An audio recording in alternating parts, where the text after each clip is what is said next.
সতীনের ঘর করতে চাচ্ছিলাম শুধুমাত্র স্বামীর ভালোবাসার আশায়, কিন্তু সে তো আমাকে আগাছা ছাড়া কিছুই ভাবছে না। আমি যেন তার বাসায় আশ্রয় নিয়ে থাকছি। যারা আশ্রিত তারাও তো এতটুকু সম্মান পায়, আর আমি বিয়ের 7 দিনের মাথায় স্বামীর থেকে সম্মান তো দূর, ন্যূনতম ভালোবাসাও পাচ্ছি না। হচ্ছি নির্যাতন ও বঞ্চনার শিকার। একটা দিনেই খুব ভালোভাবে উপলব্ধি করতে পারছি সতীনের ঘর করার মজা। সন্ধ্যার পরপরই আমার ননদ বাসা থেকে বের হলো। কই গেল কাউকে বলে গেল না। আমার ভাই রিফাতেরও বাসায় আসার খবর নেই। ফোন কেনার জন্য টাকা নিয়ে কই গেল কে জানে। রাত পার হলো তবুও সে এলো না। রাতের খাবারের সময় আমার স্বামী তার নতুন স্ত্রীকে নিয়ে রেস্টুরেন্ট থেকে অর্ডার করা খাবার আয়েশ করে খাচ্ছিল, আর আমি চুপিসারে কাপড় ব্যাগে গুছিয়ে রাখছিলাম। খাবার জন্য আমি কোনো রান্না করিনি। এই বাড়িতে শেষ রান্নাটা আমি দুপুরেই করেছিলাম। এই ঘন কালো অন্ধকারের রাতটা পার হলেই এখানে আর আমার ছায়া কেউ দেখতে পারবে না। ব্যাগে কাপড় তোলা শেষ হলে সেটা খাটের নিচে রেখে দিলাম। এরপর বিছানায় মনমরা হয়ে শুয়ে রইলাম এবং গভীর রাতের অপেক্ষা করছিলাম কখন রিমন ঘুমিয়ে যাবে, আর তখনই ধীর পায়ে বাসা থেকে বের হব। আচমকা রিমন আমার রুমে ঢুকলো।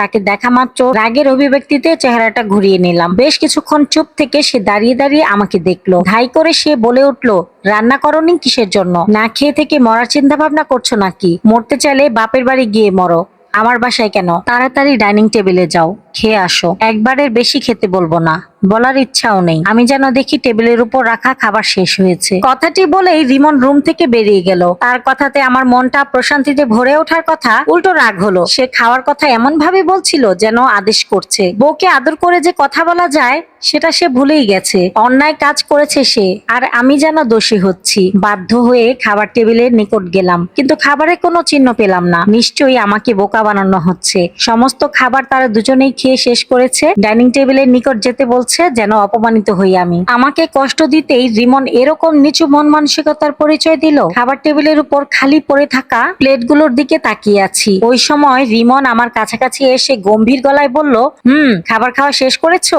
এবার প্লেটগুলো ধুয়ে আনো। রিমনের কথাটা শুনে বড়সড় আঘাত পেলাম। একটা মানুষ এতটা নির্লজ্জ হয় কি করে? সে এমন করছে কেন আমার সাথে? আমি কি দোষ করেছি? আমাকে এভাবে কষ্ট দিয়ে সে কি এমন সুখ পাচ্ছে? প্লেটগুলো তার নতুন স্ত্রী ধুতে পারবে না, এটা বললেই তো হতো, আমি ধুয়ে দিতাম। আজকের রাতটা না হয় একটু কষ্ট করলাম। খাওয়া নিয়ে মিথ্যাচার করে খুব কি মজা পেল সে। চোখ মুখ রক্তিম বানিয়ে তার দিকে নজর দিলাম। এক দৃষ্টিতে কিছুক্ষণ চেয়ে প্লেটগুলো নিয়ে ধুতে গেলাম কিচেন রুমে। শুধুমাত্র পানি খেয়ে বিছানায় গায়ে এলিয়ে শুয়ে রইলাম। মন ভরা ভাব ও ক্ষোভ নিয়ে রিমনকে শুধু গালাগালি করছিলাম। রাত 12টা পর্যন্ত জেগে রইলাম। ভেবেছিলাম কয়েক ঘন্টা ঘুমিয়ে নিব, কিন্তু ঘুম এলো না কিছুতেই। ঘুম আসবেই বা কিভাবে? এরকম দুর্দিনে কেউ কি সহজে ঘুমাতে পারে? রাত 10টার পর থেকে রিমনকে নিয়ে ভাবতে ভাবতে 12টা বেজে গেল। 12টার পরপরই বিছানা থেকে উঠলাম দেখার জন্য যে রিমন ঘুমিয়েছে কিনা। তার রুমের দরজার সামনে দাঁড়ালাম। দরজা হালকা ভাবে লাগানো ছিল। ধাক্কা দিতেই দরজাটা হালকা সরে গেল এবং রুমের ভেতর দেখলাম বিছানায় শুধু মেয়েটা ঘুমানো আছে। পাশে রিমন নেই, হয়তো ওয়াশরুমে গেছে। এখনই সময় বাসা থেকে পালানোর। তাড়াহুড়ো করে আমার রুম থেকে ব্যাগটা নিয়ে এলাম এবং ধীর পায়ে বাসা থেকে বের হয়ে গেলাম। কোথায় যাব তার কোনো সঠিক গন্তব্য নেই। কোনো ব্রিজে গিয়ে রাতটা কাটিয়ে দিলে ভালো হবে। তারপর ভোর হলে সোজা রাঙামাটি চলে যাব। বিষণ্ণ মন ও বিভীষিকাময় অন্তরটা নিয়ে হেঁটে চললাম আমার পছন্দের জায়গায়, মানে ব্রিজটার উদ্দেশ্যে। ছোট্ট একটা নদীর উপর দিয়ে ব্রিজ তৈরি করা হয়েছে। মাঝে মধ্যে ব্রিজটার নিকট আসতাম মনটা ফ্রেশ করার জন্য।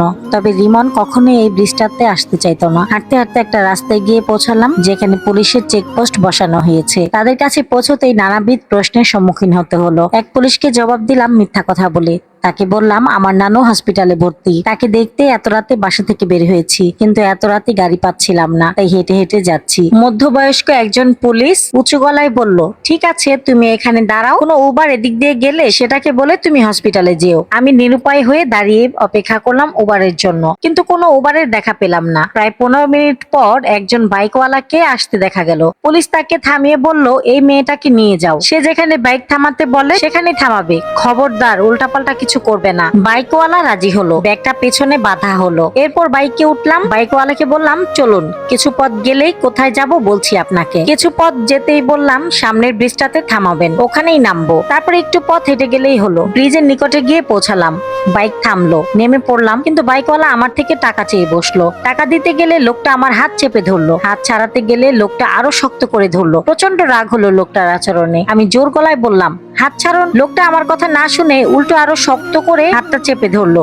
ছাড়ার জন্য তো হাত ধরিনি। কথাটা বলেই লোকটা আমার শাড়ির আঁচলটা টেনে ধরলো। বুঝতে আর বাকি রইলো না লোকটির মতলব কি।